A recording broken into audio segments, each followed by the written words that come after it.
In the balmy spring of 2023, Daniel Harper, moved into the manicured enclave of Crest Vyew Heights, a gated community in Sunnyvale, California, chasing the dream of a quiet life after years of relentless work.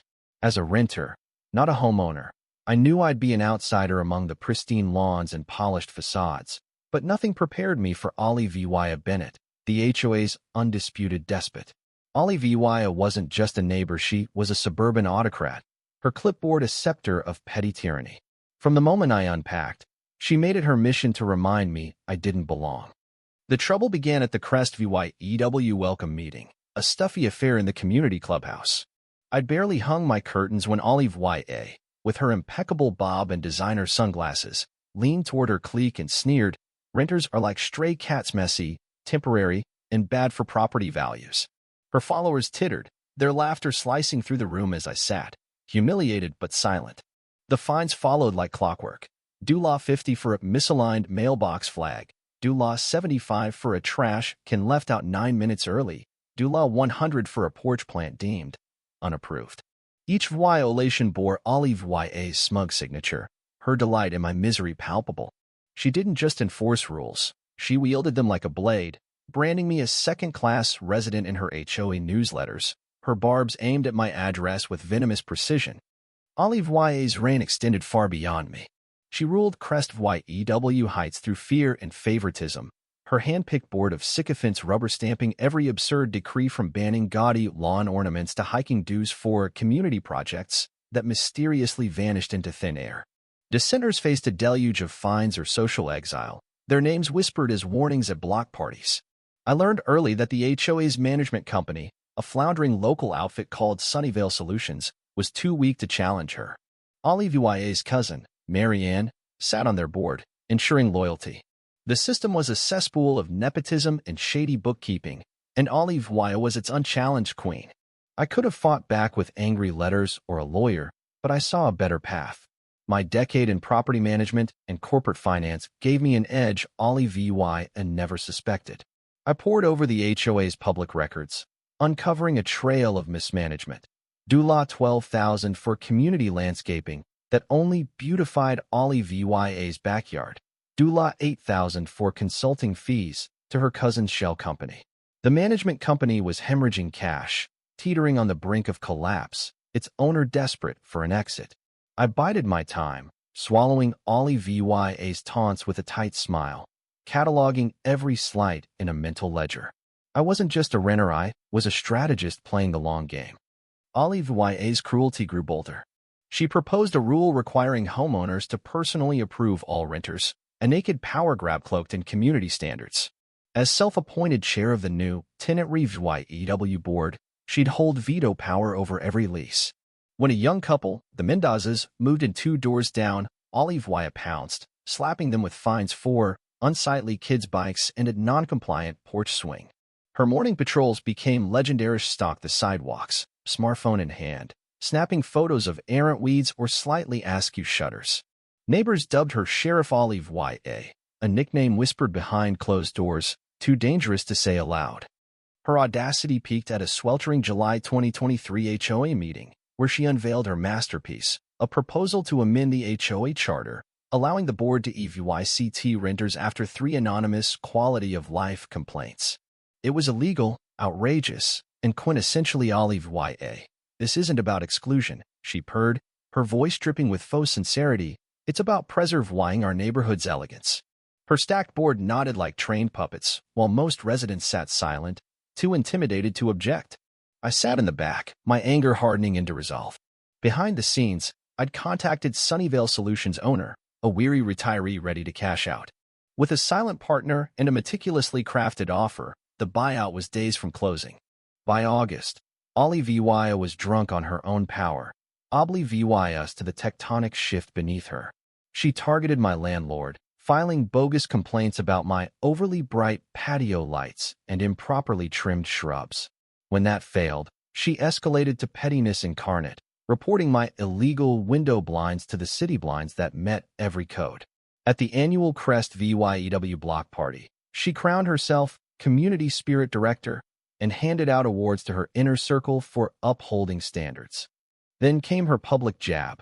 Some residents drag us down, but we rise above. Every head turned to me, the air thick with her triumph.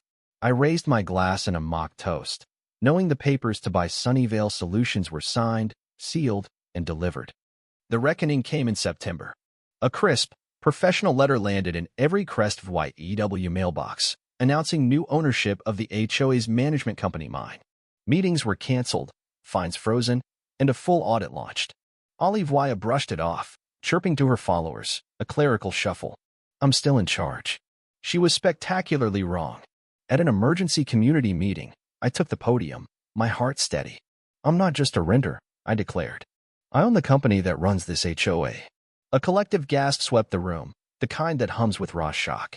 Olive Wya leapt to her feet, shrieking, "This tenant has no authority." My attorney, a soft-spoken man with steel in his eyes, stepped forward. As owner, he said, he has full authority. The board is suspended for non-compliance with state and federal regulations. The room exploded.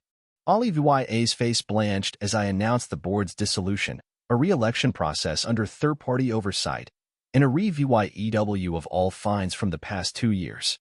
Residents clapped genuine, thunderous applause. Olive Wya's clipboard clattered to the floor, her allies scattering like roaches in sunlight. The audit that followed was a bloodbath. Olive Wya had siphoned DULA $15,000 for her community patio renovation, billed DULA $10,000 in spa trips as administrative travel, and funneled DULA $20,000 to her cousin's fake consulting firm. The state's homeowner regulatory agency hit her with fines, restitution demands, and a mandatory ethics hearing. Olive Wya fought back, desperate to cling to her crumbling throne. She formed a Crest VYEW Homeowners Alliance, a pathetic gathering of her cousins and one confused neighbor. She spread lies, claiming I'd triple HOA dues or sell the community park to developers. But the open forums I'd launched transparent, inclusive, and brutally honest debunked her nonsense. Her house, now a monument to her disgrace, languished on the market, its price slashed weekly as neighbors whispered about her downfall. When she tried running for the new board under a fake name, my vetting process caught it, and a public notice cemented her humiliation. By spring 2024, Olive Wya's empire was ash. Her frivolous lawsuit against me was dismissed, saddling her with DULA $30,000 in court costs. Foreclosure loomed, and a sheriff taped a notice to her front door, the same door where she'd pinned her violation warnings. She moved out in a battered U-Haul, her head bowed, avoiding the neighbors' stares. Her house sold at auction to a rental investor, and a rentera cheerful family with 2 kids and a dog moved in. The ultimate irony. Crest VYEW Heights blossomed. New bylaws enshrined transparency, open budgets, term limits, community-wide votes. The newsletter, once Olive Wya's propaganda rag, now brimmed with birthday shout-outs, block party photos, and local business spotlights. Renters joined committees, their voices as valued as homeowners. At the 2024 Summer Festival, a plaque was unveiled at the park entrance, in memory of our former HOA president. May we never take ourselves so seriously again. Laughter roared, kids posing beside it with peace signs, the moment a cathartic triumph. Olive Wya vanished into obscurity, rumored to live in a drab condo across town, rejected by its tenant board after trying to seize control. Crest VYEW thrived, alive with teal-painted doors, whimsical lawn flamingos, and potlucks where neighbors swapped stories under string lights. It wasn't just free of Olive Wya, it was free of fear. I stayed in the background, guiding the HOA's management company with a light touch, my VY Tory not in gloating, but in watching kids ride scooters without worry, neighbors laugh without dread. One evening, at a festival pulsing with off-key karaoke and illicit fireworks, I found a package on my doorstep. Inside was a clipboard, signed by dozens of neighbors, with a note, "For when you need to lay down the law. Love, your community." I hung it in my garage, a quiet trophy of a battle won not with shouting, but with strategy. Olive Wya craved control and adoration. She got a legacy of laughter, a neighborhood reborn stronger, messier, and gloriously alive. What do you think? Was Olive Wya's downfall a just reckoning for her bullying, or did it cross a line? Drop your thoughts in the comments, especially on how we confront power and injustice in our own lives. Take a stand, share your voice, and let's spark a real conversation.